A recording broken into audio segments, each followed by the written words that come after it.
This week on the StressLess Camping RV Podcast, we welcome back Brooks Smothers from RV Out West to hear more of his favorite places to visit in the Pacific Northwest. This is, of course, a continuation of the conversation we had with Brooks last week, so if you missed that, make sure you listen so you know all the places. That's the fact, Jack. We're also going back to one of the wackiest collections of roadside Americana that we've ever been to in Michigan's Upper Peninsula.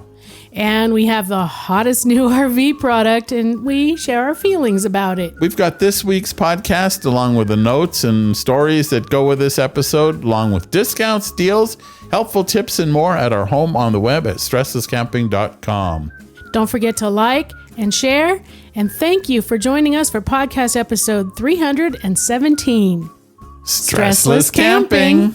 I'm Tony. I'm Peggy. And we're two RV industry veterans who travel part-time in a Rockwood Mini Light, looking to share big adventures and help you with great tips, tricks, and discounts. The weather has been whack-o. Yeah, the weather is here. I wish you were beautiful. Yeah. How many Jimmy Buffett references are there in these podcasts? Oh my.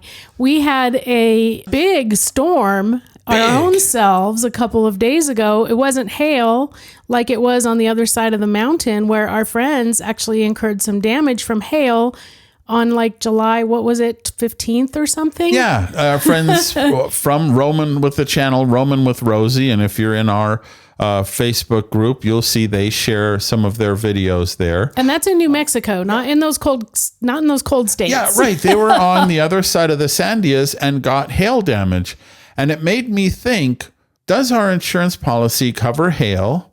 And, you know, what all do we have covered? And it's always good to check on your insurance now and then anyway, see how it's doing. Yeah. And also, don't forget, if you have added anything significant, like, I don't know, an ABC Upfitters power lithium and solar system that you forgot to tell the insurance company the value of that. Yeah. You might want to just check in with your insurance company and make sure that what you have covered is what you actually have. Yeah. So what happened basically is I reached out to our insurance company and I said, because when we bought the RV, we got a policy of what's called declared value. Mm-hmm.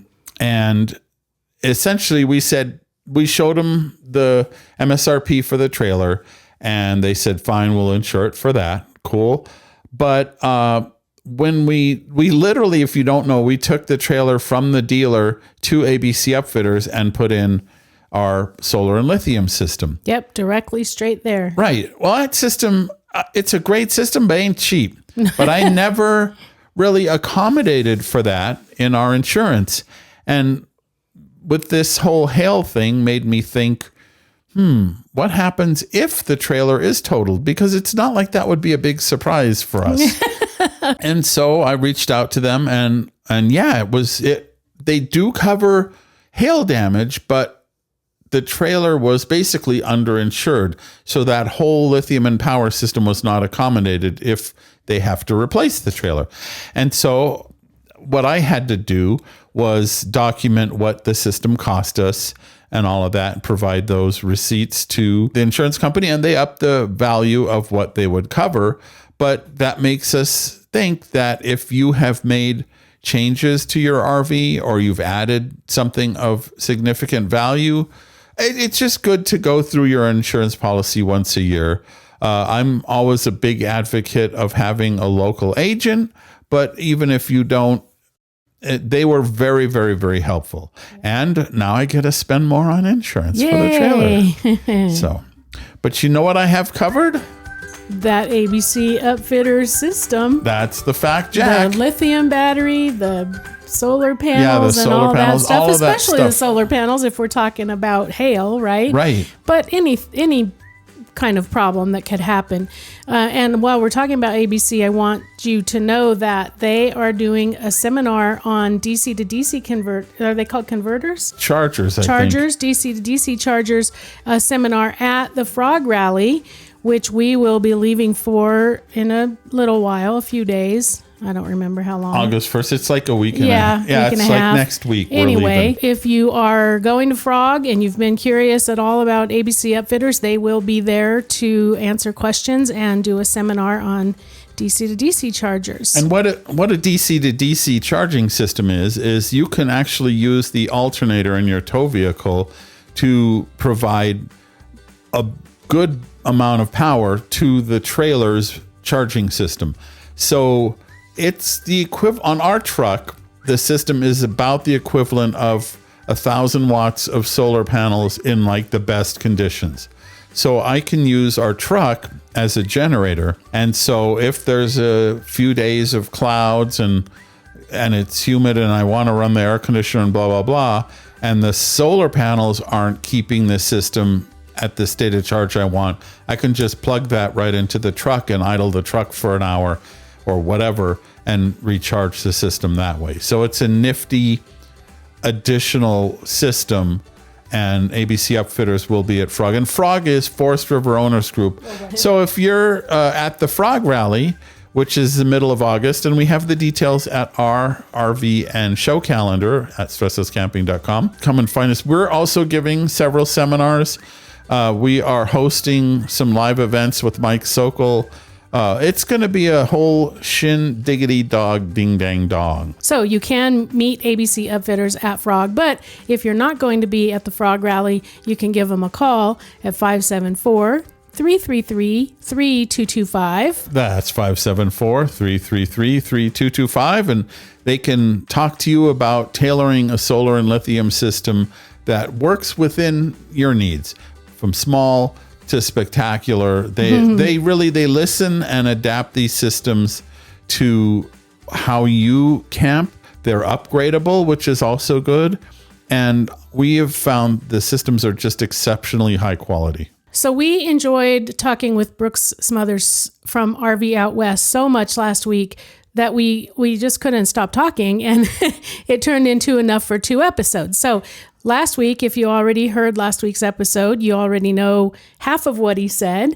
And if you didn't hear that, of course, you can go back and listen or watch the episode from last week. But also, we're going to have the rest of the episode from Brooks. And we didn't know we were going to cut it, so it's not like we reintroduce him. So it's just going to go right into Brooks. Here he comes. Another fun area is Whidbey Island. I can just keep rambling. Whidbey Island. Whidbey. Whidbey. Whidbey Island. It's about 45 minutes outside of Seattle. So if you are looking to maybe want to do some Seattle things, you want to experience life taking a ferry, then Whidbey Island is a good place to go. And there's a lot of great camping. And in Washington State, in our history, it's called the Triangle of Fire. And so you have Coopville, which is on Whidbey Island, and that was Fort Casey. Then across the water from Fort Casey, you have Fort Flagler, which is on the Kitsap Peninsula. And then north up by Port Townsend, you have Fort Worden. So Fort Casey, Fort Worden, and Fort Flagler made up a triangle, and it was called the Triangle of Fire. So during World War I or II, there was concerns that the bad guys might be coming in through the Strait of Juan de Fuca and down into, the Salish Sea to attack Seattleites. And so they set up these forts where then they had cannons and whatever. And so if any opponents or enemies were coming in through our waters, we had a triangle of fire to assault them and barrage them from 3 different angles. They were never used. They were going after would-be attackers. Oh, gosh. Yeah. Oh, nice. Solid. All right. Yes, they were. I'm sure that was written into their SOPs for sure. But it was never used, you said. But it was never used, but it was enough of maybe perhaps a piece of propaganda, even though they were live and people were manned and stationed there and whatever, that it was enough for, I think, the bad guys to be like, we don't even want to try to go there. Interesting. But Whidbey Island is the south end is really kind of like farm to table, lots of farms. There's distilleries and wineries and those kind of things kind of on the south end. And as you go up to the north end, you get into the town of Oak Harbor, which is the largest town on Whidbey Island. You can find a Walmart if you need to, stock up on getting goods and food and whatever. But there's also a huge Navy base up there, Naval Station Oak Harbor. And so, it's just, but up on the north end is Deception's Pass State Park, which is probably vying for first or second as far as most popular state parks in Washington State. The other one is called Cape Disappointment, which is down kind of by Long Beach, Washington, and Astoria. We'll talk about that one in a minute. But yeah, talk about whoever was in charge of the branding. Hey, let's call this Cape Awesome. Nah, let's call it Cape Disappointment. Well, I can tell you why it's called Cape Disappointment. I would love to know, because so first off, it's like, what? Yeah, so Cape Disappointment, I think, is probably the most sought after state park. It is south of Long Beach, Washington, and about 20 minutes, half-hour drive north of Astoria. It's in Washington, so it's on the other side of the Columbia River. But really, if you look at a map, it's like in the very southwest corner of Washington State. It is a beautiful campground. And there are loops that literally put you just on the other side of the driftwood. So all you have to do is walk over the driftwood and you're on the sandy beach of southern Washington State. And it's gorgeous. There's no cell service whatsoever in Washington State. I don't even think, in Cape Disappointment. The entire state. Nope, there's no internet service in Cape Disappointment, and it's pretty heavily wooded. So I'm not a Starlink user, but I don't even know if a Starlink user would have much success. So if you are planning to go there, plan to be intentionally cut off and enjoy that time, and just be mindful that you're going to be cut off. But it's called Cape Disappointment because I'm drawing a blank on the Explorer, but the Explorer was looking for the mouth of the Columbia River, and he missed it and went into Cape Disappointment, and he was disappointed that he missed the mouth of the Columbia River, and so he named it Cape Disappointment. And that's how the bay got its name. Excellent. Interesting. So are there a lot of islands off of Washington and also off of Oregon? I don't know that I've really heard of Oregon islands. So you're not going to like a Catalina Island, like you think of down in, we don't have a Catalina Island or anything like that. The real archipelago that we have is north, right? And that's kind of in those waters between Washington and Canada, where we have the San Juan Islands. And so you have that whole archipelago of, Lopez Island, San Juan Island, Orcas Island, Blakely Island, and all these different islands up there that are accessible by a ferry boat. Taking your RV on a ferry, I just want to be very clear, can be very expensive because you're paying per foot. So you're paying per foot your tow vehicle and your trailer, or the total length of your motorhome. And then if you've got a dinghy behind your motorhome, you're still paying for, so you're going to pay per foot. And then there's only limited space that's called kind of like the main hall. It's kind of that main hall of the ferry boat where you're going to have the height clearance that you need to go in. And so, you're already at a reduced capacity of where you can go when you're hooked up. So it's an incredible experience. But like if you're wanting to go to the San Juans, you could camp in the town of Anacortes, which is the gateway to the San Juan Islands. And so you could have your camper, drop your camper, be in a camp spot at a park, and then just take your vehicle. Or if you don't want to drive around, you can easily walk onto the ferry and then go straight to like Friday Harbor on Orcas Island and walk around and check it out too. Okay. So you could do an easy day trip excursion. And if you go in May, your probability for seeing the whales just from a ferry boat is very high. And so you don't need to pay to go do the touristy, I'm going to be on a whale tour. Just take Washington State Ferry, and if you're going in the right time, you'll catch the migration of the J-Pod. So that's cool. Nice. Now, you had mentioned something on a recent podcast that you could be a lighthouse keeper for a week. Yes. How cool is that? I heard that and I was like, what? Yeah. So I think he was in the truck, and I asked him where he was going, and he said to Washington. Yeah. Yeah, I want to see. I'm going to go work at a lighthouse. Well, it's just such a bright idea. Gosh.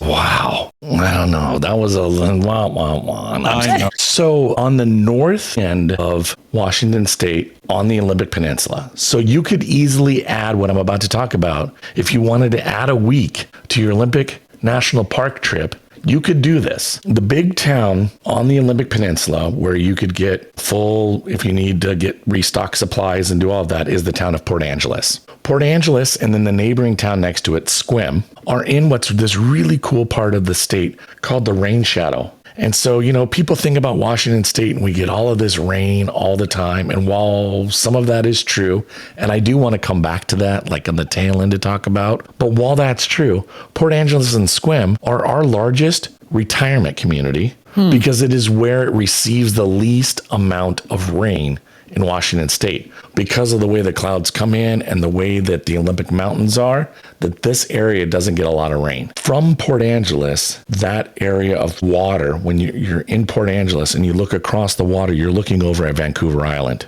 and Victoria, Canada, and that part of Canada, and that's called the Strait of Juan de Fuca. And there is I think it's 5 miles, might be 6, sand spit that's a natural-made sand spit called Dungeness Spit. And there is a great county park called Dungeness Spit Campground.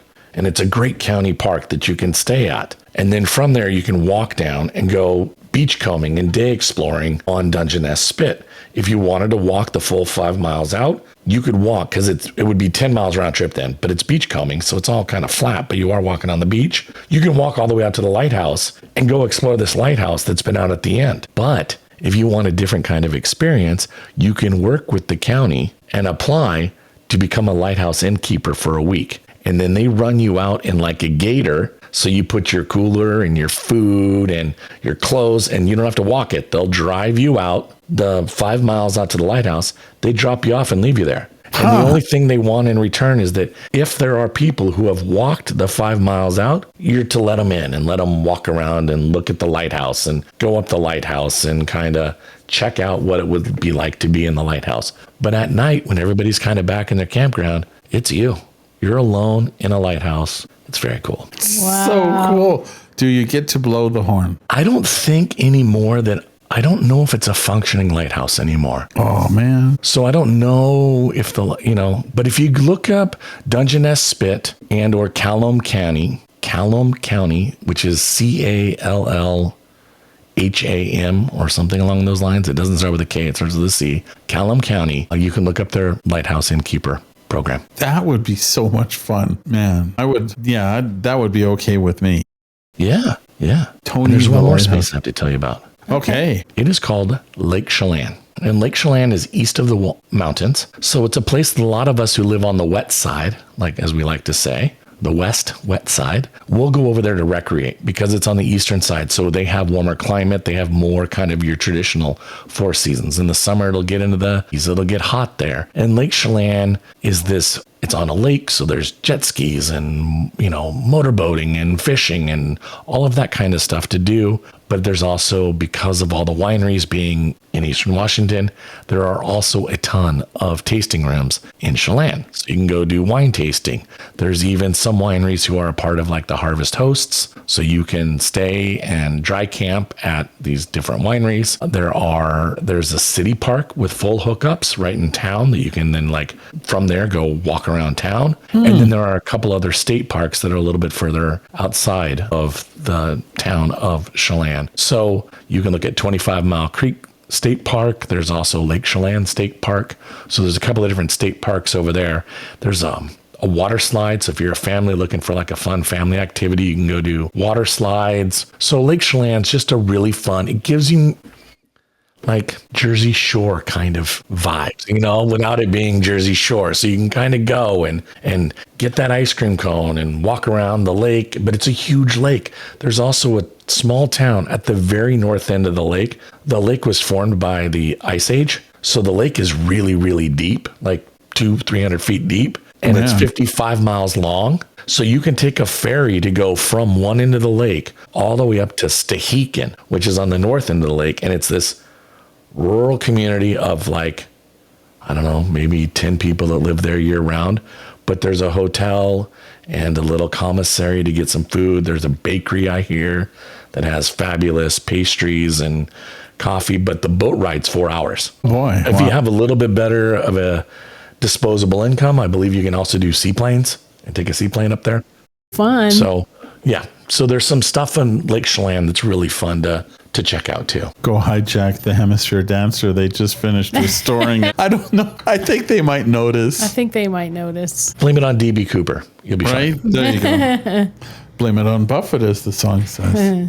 Yeah. Wow. So we have some great tips from you. We really appreciate Yes, it. thank Yeah, you. my pleasure. As if we I didn't love already sharing want to with go us. up there a lot. Yeah. Now we want to go up there a lot more. Right. Let me talk times of year real Okay. quick. Okay, good idea. So one of the things, I always like to tell people, yes, it does rain up here, but the rain, it's more, if you come up in the winter or, in the shoulder seasons, and you're going to have a high probability of getting rain, especially if you're on the west side of the Cascades, but it's more like gray and drizzly rather than being like obnoxious big drops and that's why we joke, like we don't use umbrellas. If you're an umbrella, if you have an umbrella, I know you're a tourist. You just need a good rain jacket with a hood and you're fine. So it does rain a lot. The other joke that we always like to say, but there's a bit of truth to this, is that summer doesn't really start until after 4th of July. So if you come up in June, there's the whole June gloom. So it might be 60 and sunny 1 minute, and the next minute it is starting to rain, and then it might be even dumping rain because June is a weird weather-wise month. So come July, come August, both are great times to come.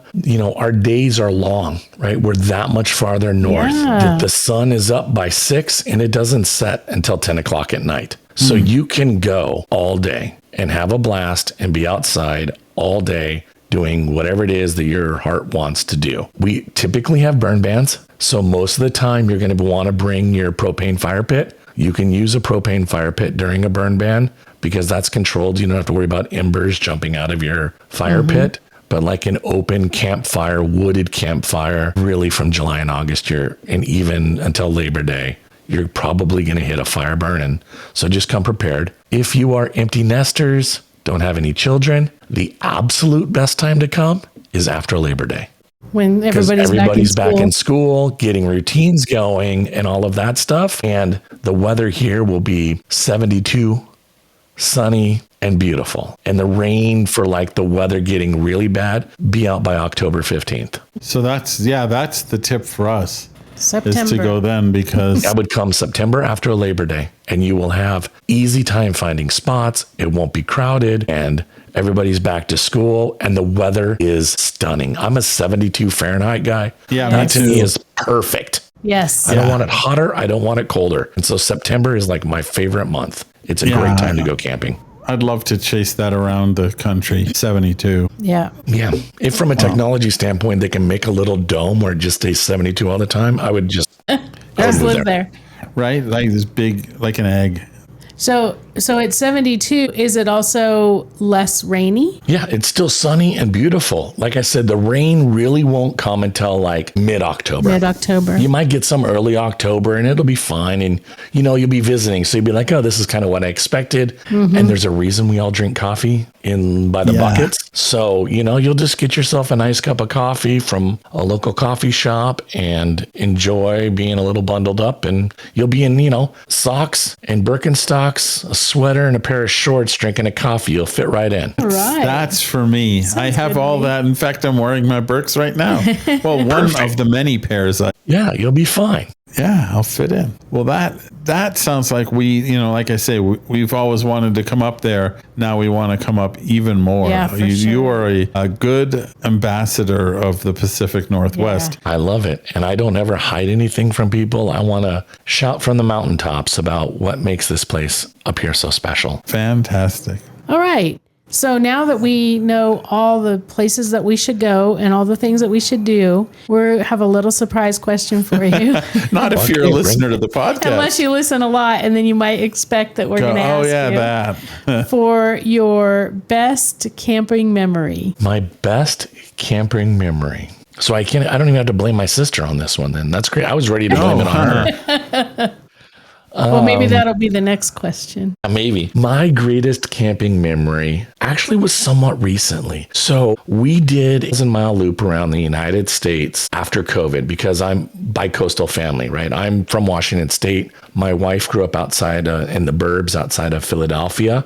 And so we still have family out in the burbs of Philly. So in 2022, we did a 10,000-mile loop around the United States and went out to go see family that we hadn't seen since before the pandemic. And on our way back, we went to the Grand Canyon. And we had been taking our kids were like 7 and 11-ish at the time. And they had been to places with us. I mean, going out and around, we had been to see, we took them to Rock and Roll Hall of Fame and we did all these other cool things. But I was walking with my daughter, and she was 7 at the time. And we were walking from the parking lot, kind of past El Tovar on the South Rim there, up to kind of get that first glance of the Grand Canyon. And my daughter's reaction, unprovoked. I'm like holding her hand. We're walking up to go to the rim. And she just goes, whoa. And it was completely unprovoked. I don't think she knew what she was going to see. And it was just her first time taking in the Grand Canyon. And it just blew her mind. And so I know that I will be taking that memory with me to the grave, because it was like, okay, whatever we've spent on this trip, it just paid for itself right here. In this one instant of 1 second of one moment, it was unbelievable. There's number of places around where no matter how well you describe them, you cannot capture how amazing they truly are. Words and photographs can't do it. And Grand Canyon is one of those. Yeah, absolutely. I agree. So conversely, what's your worst camping memory? That same trip, we were getting ready to leave. We had things booked. We were going to go to the Theodore Roosevelt National Park there in North Dakota. And I got COVID right before we left for that trip. And it actually put me in the ICU for 5 days. Oh, dear. So when I got out of the ICU, I was rested and charged and ready to go. And I was like, let's go. And my wife is like, no, you have been resting for 5 days. And I've been home with the kids, and like we've been isolating and whatever. And of course, the domino effect, right? We're not big boondockers, so we had reservations along the way. So then that domino effect of canceling our reservations to do whatever. Sure. So we got out, and our first day we did a monster day. We went from Seattle out to Deer Creek, Montana, which I want to say was about a 10-hour day.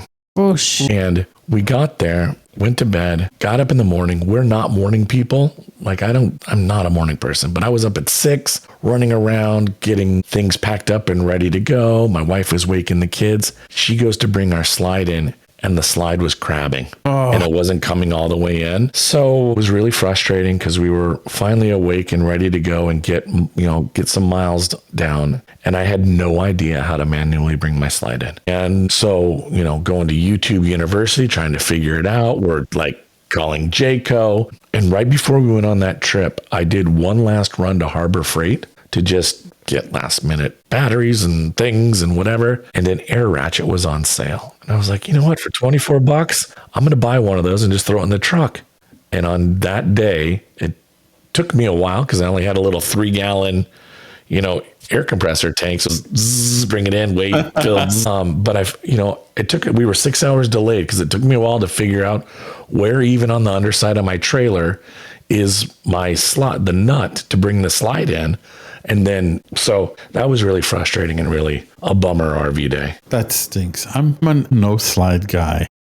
I am going to be right there. This one works for our family of 4. We have a Jayco 267 BHS. So it's a 26-foot with the bunkhouse in the back for the 2 kids. But as an empty nester, I don't need a slide. Yeah, we have one now, and it really does open up the interior of the trailer. Yeah.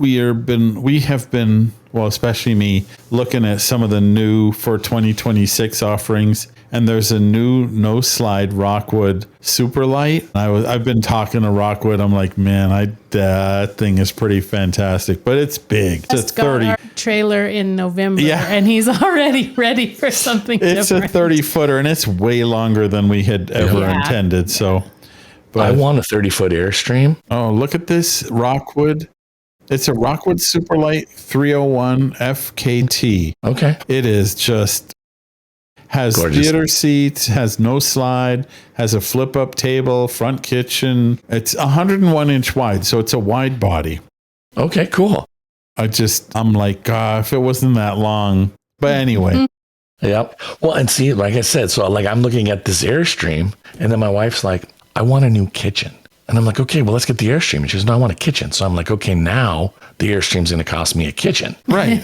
So I got to figure out how to win the lotto so I can be like, here's the money for the kitchen. And I'm not going out to buy an Airstream. Exactly. Yeah, that's the balance. Yep. Well, Brooks, it has been fantastic talking to you. Yes. And You you've too, made Tony and me Peggy. want to go to the Pacific Northwest even more than I had before, which is saying a lot. And so once again, we encourage you to seek out RV Out West podcast. Brooks does a weekly look at the things happening in the Pacific Northwest. He does a great job. And so we really appreciate you making time for us. Hey, I appreciate coming on the show. I love talking RVing. I love sharing about the Pacific Northwest with people. It really is an amazing place to RV. And if you're coming out this way, I would encourage anybody listening to think not just about the Olympic Peninsula and Mount Rainier, North Cascades, and Crater Lake, but add some of these other destinations we added and give yourself some time to see them as well. Yeah. Maybe go multiple times. Right. Or go multiple times, or, come out for July, August, and September and come out for 3 months and, Yeah. stay. Yeah. Sounds good to me. Yeah. All right, Brooks. Well, thank you very much. And we look forward to talking to you again, hopefully soon. Yes. Thank you That so sounds wonderful. much. Tony and Peggy, thank you guys so much. Our pleasure. You want to go? I think we've wanted to go for some time. We've been wanting to go for some time. And now even more so. And we had been talking to Brooks about potentially planning a whole Pacific Northwest tour. We'll share some details so that maybe you want to come with us. Maybe you don't. But not in 2026, because that'll be Route 66. Yeah, 2026, we're really focusing on Route 66 because it'll be the 100-year anniversary of Route 66. And there's all kinds of things happening. And we're going to have a pretty fun adventure where we have stops where you can join us, or you can just join us. Join the whole entire thing. It'll be so much fun. You could get your kicks. But anyway. So last week at the end of the episode, when we asked our question of the week, we asked you if you had any tips for camping or visiting the Pacific Northwest. You came through, and we appreciate it so much. So we wanted to kind of, hopefully we caught everybody, because if we're recording before you answer, sorry, we missed you. But that means everybody go in and check the StressLess Campers group on Facebook and make sure that you get all the answers. But Manya said that she loves the state parks in the Pacific Northwest. You get full hookups, and for non-residents, the rate's only like $45, which is a good price these days. Yeah, it really is. She said that she loved Bullard's Beach and the towns of Brandon and Florence. I think those are in Oregon, because I think those are pretty close to Jerry, who we'll talk about in a minute. Yeah. Manya also said she did really Here's well a surprise. crabbing Manya's in Newport. crabbing. Yeah. And she mentioned that there's crabbing year round and that the license is very affordable. Yeah. And our friend Jerry, who used to live near us and then elected to move away, or so did we, she echoed that. Yeah. These places are great. She suggested dressing in layers because the morning or evening temps can be very different than daytime temps. Sure.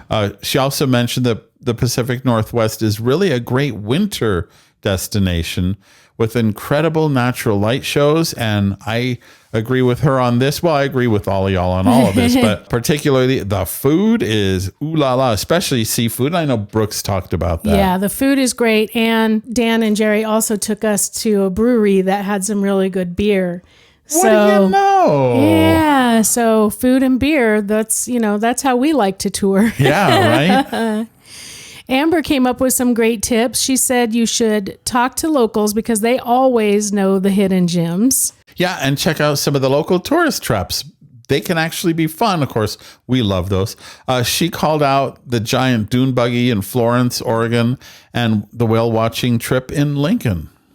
And she said that Olympic National Park, if you're doing the national park thing, it could easily be a 3 or 4 day trip. It is so huge, and you'll want to accommodate potential rainouts. But she also said to go driving on the beach. It's a really fun experience. Our friend Cheryl, who we've known for decades now, said, take it slow. They've tried to spend at least a week in each of the major places that they've stopped. So that's her advice. It's great advice for any travel if you're able to do that. And Brooks. Oh, I know him. He also added that the fish and chip, if fish and chips is your thing, that he gauges all other fish and chips by the ones he got at the Green Lantern pub in Copalis Crossing. Yeah. So there's more, and don't forget that you can weigh in with your own outstanding trips or see these, all of that, ask questions, and just be a part of our fun and friendly Facebook group. And even if you're not a fan of Facebook, this group has been outstanding. So maybe just come on Facebook for this. Just for that. And nothing else. Are you using RV Life Trip Wizard to plan our next trip? You bet. I do not want to make the mistakes we made before. Remember that time we followed our GPS and ended at the top of a cliff overlooking the campground? I had to back the whole trailer down that road. Well, those kinds of things are not going to happen anymore thanks to RV Life Trip Wizard. I can set parameters like how far we want to travel in a day, and I can read reviews of the campgrounds. You can also see how good the cell coverage is. We've got podcasts to listen to and stories to write, after all. Plus, I am loving this new feature of finding a harvest host location on the Trip Wizard. It saves me so much time. We can plan our journeys before we go and then use RV Life Pro on our phone or tablet for RV safe navigation. Now we can rest assured that our phone's GPS isn't going to lead us into any more sticky situations. If you have an RV, you need RV Life Trip Wizard, part of the RV Life Pro Suite. StressLess Camping. All right, now is the time that we remind you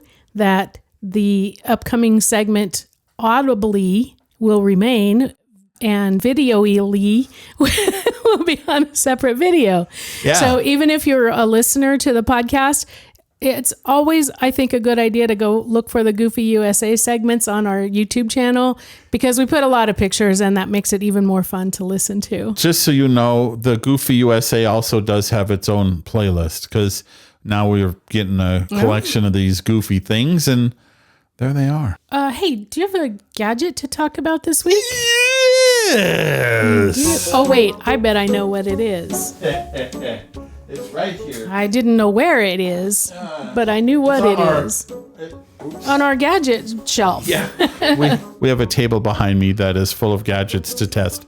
But this is like the holy grail of gadgets at the moment. Yeah. It is the Rhino or Camco drain lock for sewer hoses. And the way this thing works, it's a cam lock.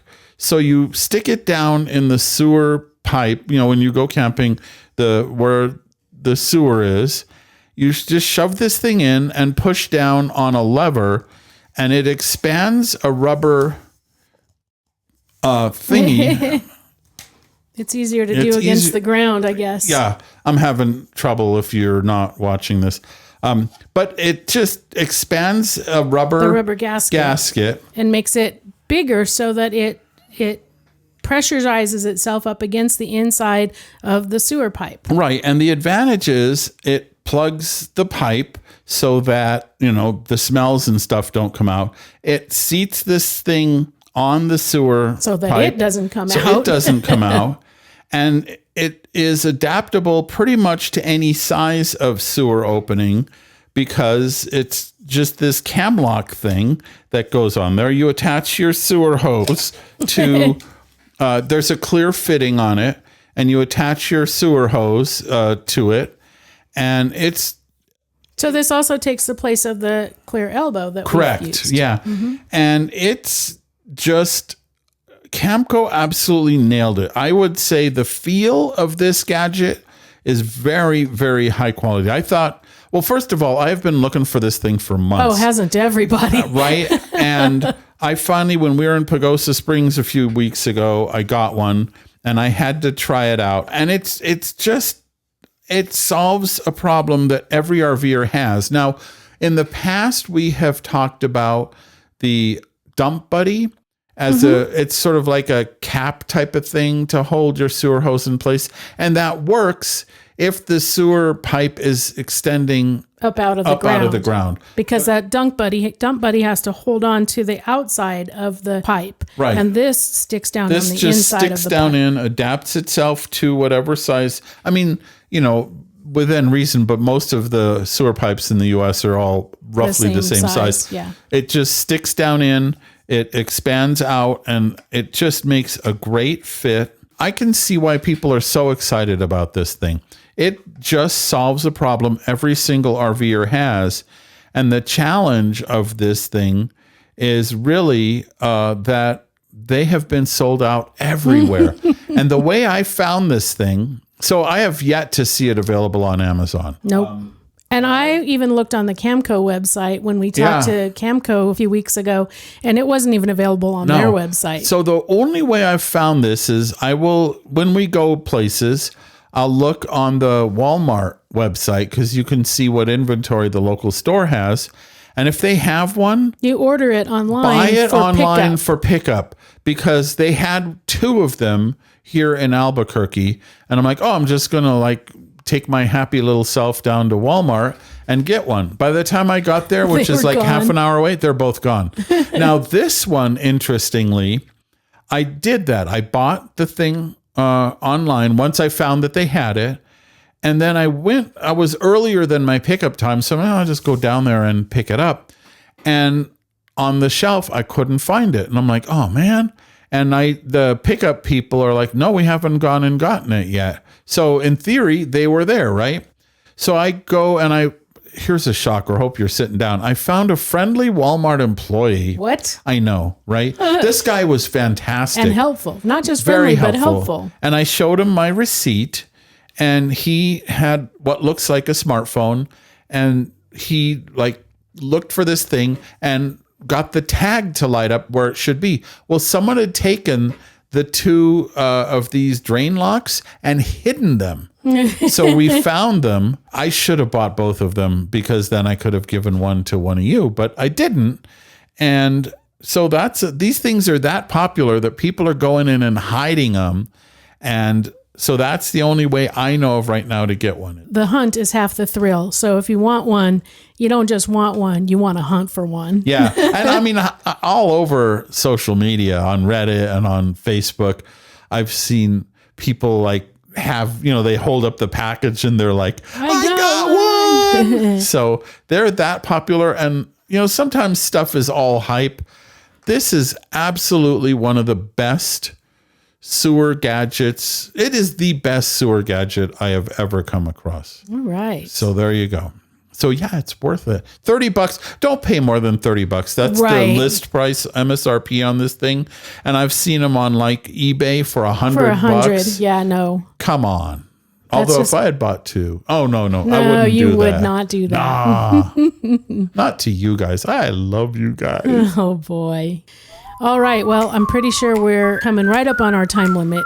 So let's get this wrapped up. Yeah. Well, we always like to remind you we do a once a week newsletter that's free that has links to the stories, videos, and podcasts that will help you get the most out of your RV experience. Just visit our website and you can sign up on the bottom and middle of almost every single page of the website.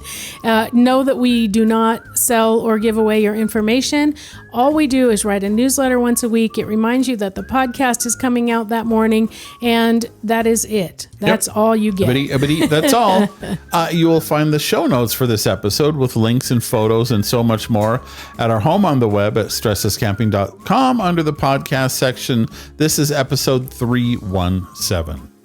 Also on the website, don't forget to check out our favorite RV products and services page for all the things that you'll need for your StressLess camping adventure, and probably some discounts too. Yeah. Oh, by the way, you will find these shirts. These are our new. We have quite a few shirts. Not mine. So Peggy's was a prototype, and then we got it back, and we're like, it's not the quite colors right. weren't great. This one is actually correct. So if you're watching on video, you can see. This is embroidered. I'll put some pictures also. Embroidered polo shirts and printed T-shirts. Yep.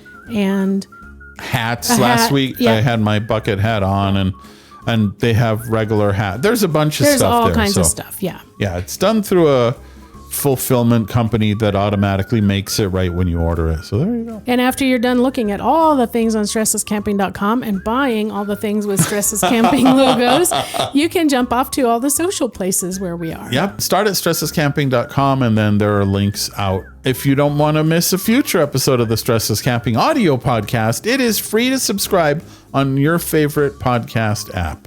And we are saving you a seat around our virtual campfire. That's true. And if you're watching on YouTube, we're still saving you a seat around our virtual campfire. And we're going to pause for just a second so you can find the like button. Good. Now find the share button. Oh, not just find them, but click them. Okay. Yeah. Thank you. Thank you. Thank you. And now we'll finish. Yeah. Well, if you read something you liked on our website, which we have been working on a lot. Yeah. It's easy to share what you find. There are hot buttons if you're looking on a computer. There are buttons on a phone. So if you need help knowing how to share, we have those tips too. But please do. It really does mean a lot to us.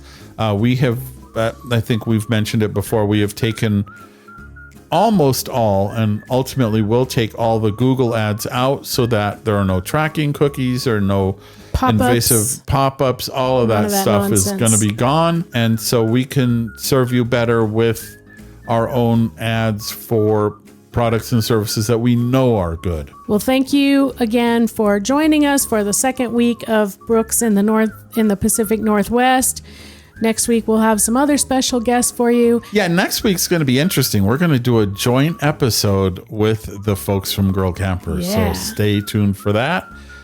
We appreciate you so much.